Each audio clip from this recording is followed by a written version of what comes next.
Hello, and thank you for joining me for the fourth episode of The Corner Office.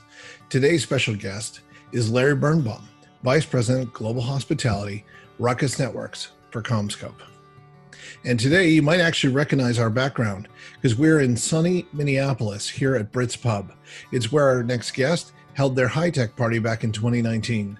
What a night that was.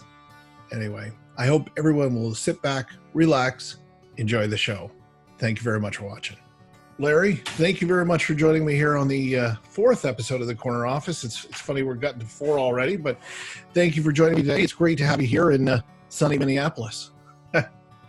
Oh, thank you, Steven. It's great to be here. I appreciate the opportunity to chat, and SNA for hosting these. I'm particularly flattered to be on the screen with Snappy. I usually don't travel in such august company. Yeah, Snappy is quite the adventurous squirrel. He does get around quite a bit. So he's been to, as you know, many countries so far. So he's seen the world. He's on lockdown now, though. I've actually, I'm not sure if you can see this, but I've actually created a little mask for him. So he's protected. Just outstanding. All right. Socially distancing from the squirrels. Yeah, it's a little nuts. I get it, but. Oh, it's going to be like that today. Okay. You bet. Yeah, it's always quite the same with me. So let's get started. First question, of course, out of the gate is what are you drinking today? Tell me about it. Well, I'm starting off with coffee. So coffee is king. Yeah. I'm not one of those people that have to have their coffee after 5 or 6 cups a day. I can usually take it or leave it. And time of day is not really that important. I know you, Steven, pretty well. I co-opted your mantra, just remember that it's 7 a.m. somewhere, right? This particular coffee is from a local coffee shop near my house called Thousand Hills Coffee. Today is their Do Good roast. It's a medium dark from Brazil. They're a small local business, and they've got they're in a repurposed home with a great yard menu and good coffee. That's very cool. Well, cheers to coffee. Cheers, thanks, and Elvis. And Elvis, of course. I'm myself. I'm drinking a Tim Hortons French roast coffee, which is very good. Actually, sorry, French vanilla coffee. I do have a little kick from a local provider, though, called JD Shores. It's a Halifax distilling company, just for a little bit of Canadian rum cream in there, just to kind of get me going a little bit, right? Start to pick it up a notch. Very true. So tell me, Larry, what was the best hotel experience that you ever had? Oh man, so it's interesting. My very first job ever was at a hotel. I started as a dishwasher in what's now a Marriott in Atlanta, and I got promoted to bartender. And I worked at a lot of hotels, so I've seen a lot of hotels. My first real job was putting first generation property management systems into hotels, replacing MCR 4200s because I'm that old, with Encore systems for those that remember that. But and that's when I started traveling. So I've stayed in a lot of hotels, seen a lot of hotels, as many of us. I would say the Hotel Bel Air in Beverly Hills, Bel Air, California is the most unique experience. It was over 25 years ago that I was there for 2 weeks, and I was astounded at the consistent level of service and the determination of their corporate will from management to empower staff for service. I mean, it was 25 years ago, and it just left an incredible impression on me, not just what they did, but how they did it and the way they were directed to it. So it was impressive to watch and learn. Wow. Yeah, you bet. I mean, those experiences that last 25 years are definitely ones to treasure for sure. That's kind of long lasting that any hotel, I think, wants to have out of guests. That's amazing. Very cool. All right. You know what comes next? What's your best clean dad joke or pun that you've got? Yeah, so in the age of Corona, seems like all the news is focused on the COVID-19 and the disease. I did find this local news item, though. A woman here in town pled guilty to assaulting her husband and destroying his guitar collection. And at sentencing, the judge stated she was a first offender. And the woman interrupted him and said, "No, Your Honor, first with a Gibson, then offender." Good joke. I have No very strings little, attached. so it gets worse being at home there so long. I keep getting dad jokes from my daughter, and she said I had a dad bod. I told her that I was a father figure. And, Yeah, very true. That's good. and just with the last one, because we all these epidemiologists, researchers, doctors, scientists working really hard, and, to figure this all out. And I think they're going to learn what many of us know already: is you just cannot trust atoms. They make up everything. All right, I'm done. Let's get to work. Good hat trick. The doom. Yeah, you bet. Good. Well, let's get to the meat and potatoes, I guess, now, right? So first of all, I guess, tell me, you're, of course, Vice President for Global Hospitality at Ruckus CommScope. Can you tell me a little bit about what CommScope is doing to combat the current COVID-19 crisis? Yeah, so I think the company's doing a lot of things on a lot of levels. And also, as we all talk about companies are all made up of people. So it's not just what the company is doing in terms of corporate direction, but also what the people of the company are doing. And we've got an instance where one employee posted locally, or internally, that she had come up with a way to take CommScope lanyards and use those as part of making masks for people. So I just thought that was kind of creative. The first thing the company did, I think, is started taking care of employees. There was a lot of internal communications. We've got a number of employees all over the world, a number of locations in cities and countries that were really affected by this. So the first thing I think we did was I was impressed with the way the company and the senior management took care of the staff. I thought that was gave us clear directions on what to do. For our partners and customers and everybody else out there, we've made over 150 hours of online training that we normally charge for, available at no cost. And we can learn all about structured cabling and networking and Ruckus wireless and all sorts of stuff. It's not as glamorous as, say, the courses maybe that Yale has made available, or taking Fender guitar classes. But for those of us that want to set up some of our business skills and learn, that's been important.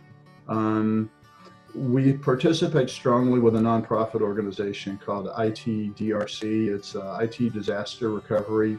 At the time of natural disasters and so on, communications are really critical. Ruckus and CommScope, longtime supporters of ITDRC. We have teams in place as part of their day jobs that are available to set up networks on the fly. And we've done that at a number of locations where governments and local authorities are setting up makeshift quarantine or makeshift healthcare facilities. And then there's been instances of, just extraordinary logistics stuff. Our office in Ireland had an immediate requirement from a group setting up a research facility. 10 miles of Ethernet cable we were able to logistically pack, build, customize, and have it ready for pickup in under 12 hours. Wow. Which is a fairly significant feat. So, those are commercial things that we're doing, but we're also doing a lot as part of the hospitality industry, working with our partners, hotels, and participating in the same organizations you and SNA do, HTNG, AHLA. We applaud their efforts with Congress in getting CARES passed and PPP, and helping the industry to make sure that when we do restart, the hospitality industry is here and able to grow quickly. Absolutely. I know the AHLA program, the Hotels for Hope. That's definitely a great program. We're investigating how we might be able to help with those folks. Many of the items that you mentioned, helping build the disaster relief technology, so to speak, is also a great initiative. I know that on another note, our team, we've sent out the links to our staff who want to get further trained on Ruckus, of course, during this slower time. It is a great way to kind of redefine yourself or get educated, kind of bring your level up a game or two. in terms of having that downtime and being able to prepare and come out of this better. So definitely applaud your efforts. That's great. I know as well, getting caught up, I would imagine that with certain areas as well, CommScope, with China and Asia being down initially, now that area kind of rising again, North America being down, I believe that's given Ruckus and CommScope time to kind of get caught up on stocking options and so forth like that as well for manufacturing. So that's definitely great. Very cool. Yeah, so obviously it's been a disruption to all parts of our businesses, supply chains, to just everything. If I could just add my own personal statement here, everybody talks about, we're all in this together. And you had Alex Edelstein from Marriott on, and Alex said, that he hoped that this pandemic created a new sense of empathy and awareness between guests and the people that serve them. And I think one of the things the pandemic has done is uncovered hidden workers, people that we might not recognize in their daily jobs. In what world did we think essential services for our countries would be delivered by grocery clerks and grocery workers? Mm-hmm. They become essential to our survival, and it's true. And the same thing with people that work at drugstores and delivery drivers. And so I think that we're recognizing the level of importance of everybody in our economy. And we say we're all in it together, and people are saying, asking what I can do to help. And what I would ask people to do is lean in. Don't wait to be asked. Figure out ways to help. And one of the things that I personally pay attention to is a group called serviceindustry.tips. Mm-hmm. As a former bartender, this is a group designed to help you tip your server, even when having one at home and cooking at home. And I don't view this as a charity. It's a way to really help people who are furloughed or unemployed, and we need them to come back. We don't need them in bankruptcy. We need them to be on strong financial footing, just like others. And plus, it's always cool to tip the bartender. Yeah. So I would ask people to look for things like this. There are ways to lean in. Don't wait to be asked. Figure out ways to help people that need us now. So. Yeah, I mean, as an avid bar goer myself, I mean, it's it's something you kind of budget in already, right? So it's definitely key to kind of keep giving where you can, and that's a great initiative. I know you shared the website with me, and I'll share it with our viewers here. But it's a definite way to kind of help where you can, and everyone's kind of struggling right now, and any little bit helps. So we are, as you said, all in this together. So which is good. Mm-hmm. Very cool. All right. So, past COVID, what are you thinking, what's going to be the first thing that you do once we emerge from this, once we come out of this? Either personal or professional or both. Yeah. Like my mom told my dad when he retired, for better or for worse, but not home for lunch every day. So I think one of the first things I'm going to do is take my wife out to dinner, take the family out, visit with my mom. We absolutely have to give the house dishwasher a rest. It seems running daily now. Mm-hmm. Yeah, I'd love to get out and go to a baseball game. I know Mike Blake said he's a Cubs fan. I'm a Braves fan. Love to get to the Battery. For business, I look forward to getting out and seeing our partners, hoteliers, owners, the people who make this such a great market to serve and help them get open for business. And really looking forward to the industry events and re-engaging. Yeah, absolutely.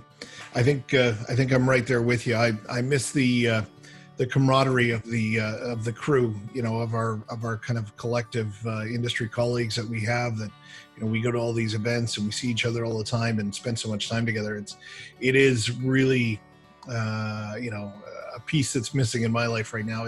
I've now been 30 days without a trip. I think that's the most I've been since 2016 maybe. Mm-hmm. Yeah, my last plane ride was February 27th, and I'm sure Delta misses me. I miss them. Yeah.